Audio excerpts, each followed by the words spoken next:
That's why Social Security and Medicare are more important than ever. We shouldn't weaken them, we should strengthen them.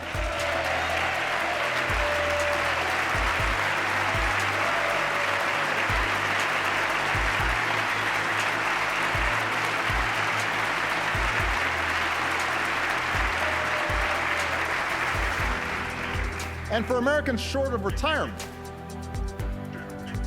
basic benefits should be just as mobile as everything else is today. That, by the way, is what the Affordable Care Act is all about. It's about filling the gaps in employer-based care so that when you lose a job, or you go back to school, or you strike out and launch that new business, you'll still have coverage. Nearly 18 million people have gained coverage so far. And in the process,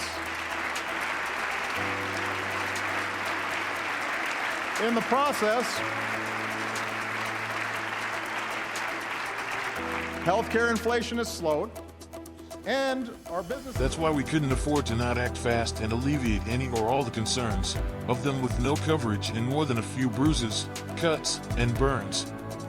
And the doctors in and were still standing tall to make house calls. That's why 18 million were brave and bold to cross that threshold and consider what could help them in transition to a new business or position while in school or as they get old. And the doctors in and were still standing tall to make house calls. The Affordable Care Act may not be a benefit to all, however, from many, we've received a compliment because it serves as a strong supplement for them waiting for a medical bill with very little excitement.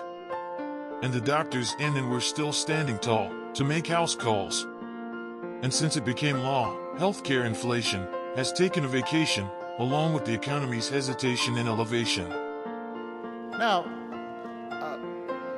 I'm guessing we won't agree on healthcare anytime soon. But, oh, applause right there.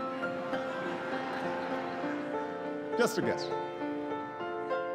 But there should be other ways parties can work together to improve economic security. Say a hard-working American loses his job. We shouldn't just make sure that he can get unemployment insurance. We should make sure that program encourages him to retrain for a business that's ready to hire him. If that new job doesn't pay as much, there should be a system of wage insurance in place so that he can still pay his bills. And even if he's going from job to job, he should still be able to save for retirement and take his savings with him. That's the way we make the new economy work better for everybody. We won't ever agree, or ever eye to eye see, because more than a few want Obama and his Obamacare crew to stop what they try, and in a year or so just say goodbye. We know. We've seen the grimace on your face and the discontent that you wanted to show. And, if we really had to, we could exchange a placating pretty please, or just wait for one of your uncovered constituents to blow a sneeze, or spread their disease. Will you then reach for that vote, shake that hand, and hug that head, until you yourself were the one who was sick in bed? Huh? Because inquiring minds want to know. Refusals will never change America's reality. The same reality that's like a rubber band, with an exceeding demand, as we stretch our economic security and cover the employed, unemployed, and them awaiting a new career opportunity so that they're deployed.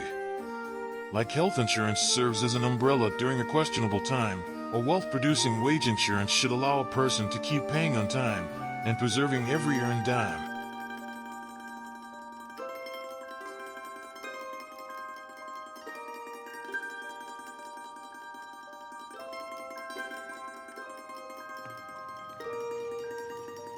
I also know Speaker Ryan has talked about his interest in tackling poverty. America is about giving everybody willing to work a chance, a hand up. And I'd welcome a serious discussion about strategies we can all support, like expanding tax cuts for low-income workers who don't have children.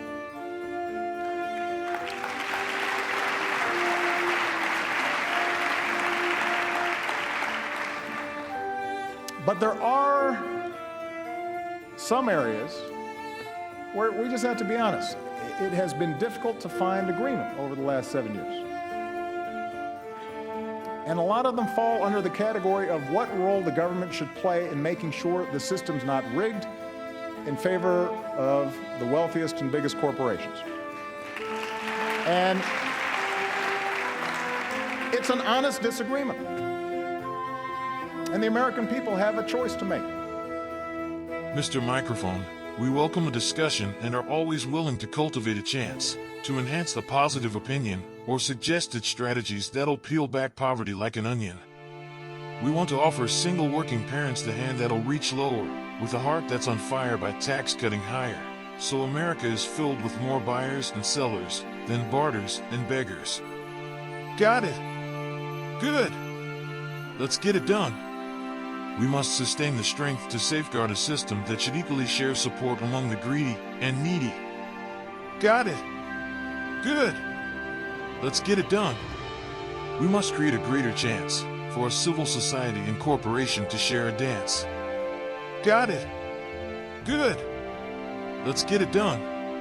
Today, we must understand that as the elected and chosen few, we always have an abounding obligation to prioritize any policy examination.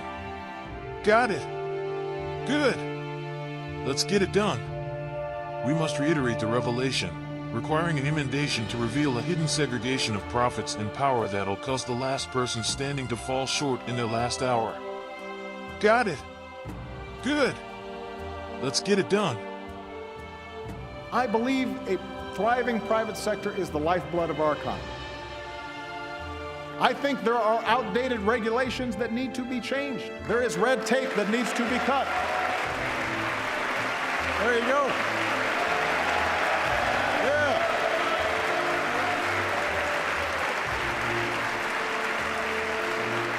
See?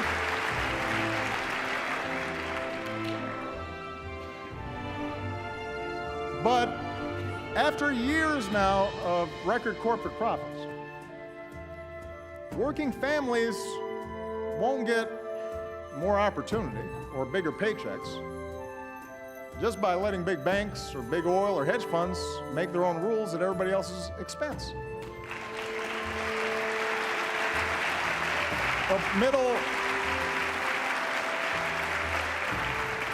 Middle-class families are not going to feel more secure because we allowed a tax on collective bargaining to go unanswered. A thriving private sector is good and greater when community partnerships are well received now and even later. Got it. Good. Let's get it done. We must help more working families be squared away and well able to have food in the fridge or on their food tray. Got it. Good. Let's get it done. Ballers and shot callers, like Big Oil and the Big Bank that loves to pull rank, should learn to play nice until parity and peace is released in an all-encompassing collective bargaining plan that'll never forget to stand up for the forgotten woman or man. Got it. Good. Let's get it done.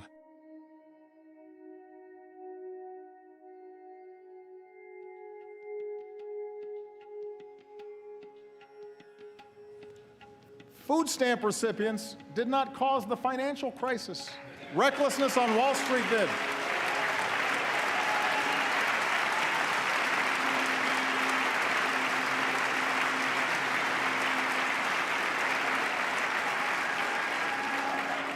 Immigrants aren't the principal reason wages haven't gone up. Those decisions are made in the boardrooms that all too often put quarterly earnings over long-term returns.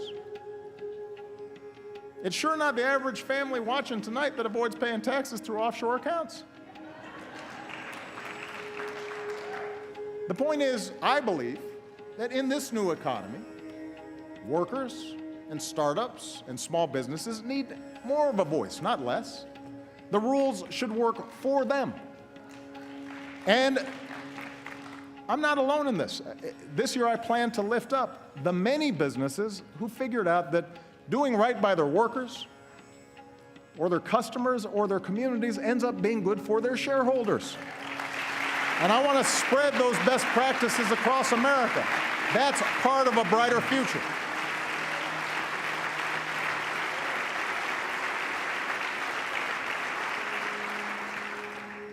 In fact, it turns out Many of our best corporate citizens are also our most creative.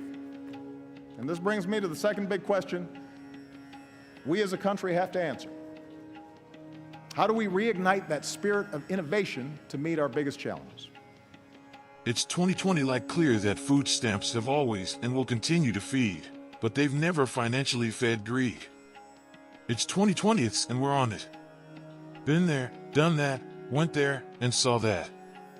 The wall on Wall Street didn't break the banks, but it was bent a while, until big business had to reach out for a lifeline and a bailout by Dial.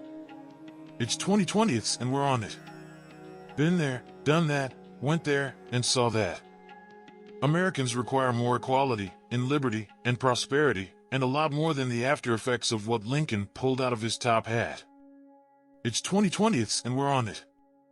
Like Dikembe Mutombo's no, no, no, don't blame the long-term visitor, who's a major economic contributor, for any declines at the register, and demand that they go. It's 2020th and we're on it. Don't believe the hype because it's hyphenated and abbreviated, and untrue, that some alien asked of you to pick up the phone and call this country's white-colored home. It's 2020th and we're on it. And don't ever declare that our prosperity is gone, and there's never enough to go on, or to help us get along, to right wages that may have gone wrong. It's 2020th and we're on it. Stop your corporate surfing in offshore accounts, and allow the worker to harness happier days and harvest more multiple amounts. It's 2020th and we're on it. We must always help the American business thrive, instead of just survive, by fostering an open channel of communication that'll better disseminate information to ensure higher levels of collaboration. It's still 2020th and we're up on it. We'll raise the business's banner in an award-winning manner to thank the company for thinking about the other, because what's good for the goose should also be good for the gander, and what goes around is bound to come back around. It's still 2020th and we're all on it. We'll have to raise our corporate standards to practice what we preach, and to pass along those protocols and best practices that America should teach. It's still 2020th and we're all over it. 60 years ago, when the Russians beat us into space, we didn't deny Sputnik was up there. We didn't argue about the science or shrink our research and development budget. We built a space program almost overnight, and 12 years later, we were walking on the moon. All ages 8 to 80, blind, crippled, or crazy, we're asking Americans to consider more of an attitude of awesomeness and awareness that'll contradict any position that's lazy. You can do this. All ages 8 to 80, blind, crippled, or crazy, we're asking Americans to congratulate their country for recognizing Russia's lead in the space program and responding ASAP to develop an MJ moonwalk diagram. You can do this.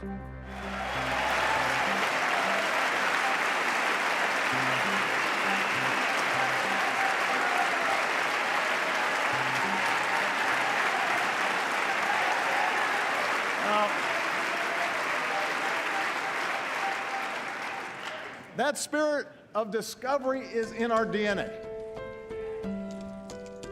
America is Thomas Edison and the Wright brothers and George Washington Carver. America's Grace Hopper and Katherine Johnson and Sally Ride. America is every immigrant and entrepreneur from Boston to Austin to Silicon Valley racing to shape a better future. That's who we are. And over the past 7 years, we've nurtured that spirit. We've protected an open internet and taken bold new steps to get more students and low-income Americans online. We've launched next-generation manufacturing hubs and online tools that give an entrepreneur everything he or she needs to start a business in a single day. All ages 8 to 80, blind, crippled, or crazy. We're asking Americans to be fruitful and multiply those methodologies, which lead us towards more scientific discoveries. You can do this. All ages 8 to 80, blind, crippled, or crazy. We're asking the next American Einstein, Benjamin Franklin, and Alexander Graham Bell to go deeper in knowledge to catch the next big idea that's a whale. You can do this. All ages 8 to 80, blind, crippled, or crazy. We're asking Americans to believe more in their ingenuity and intuition, to produce the next groundbreaking invention, or become the next Mae Jemison, Sally Ride, and Katherine Johnson. You can do this. We're the embodiment of an entrepreneurial spirit that'll extend around the world to beckon the intelligent immigrant boy and girl. That's digital love. We're the innovator, dreamer, and ponderer who's technologically advancing times to revolutionize today, tomorrow, and beyond yonder. That's digital love. From the harbor to the desert to the valley, we're pumped and prepped for the latest and greatest tech rally. That's digital love. We'll be the broadcaster and bullhorn who'll echo reminders for both the lost and finders, who we encourage to reveal the unknown by shedding their blinders. That's digital love. We've been a global bodyguard to safeguard an exposed internet that the world built by working unbelievably hard. That's digital love. On your mark, ready, set, and go is how we proclaimed that we were so gung-ho to prepare the next generation to know, so that an enterprise wouldn't have to trudge to a deceptive Oz like the Scarecrow. That's digital love. Subscribe and stay tuned for more episodes from this video series.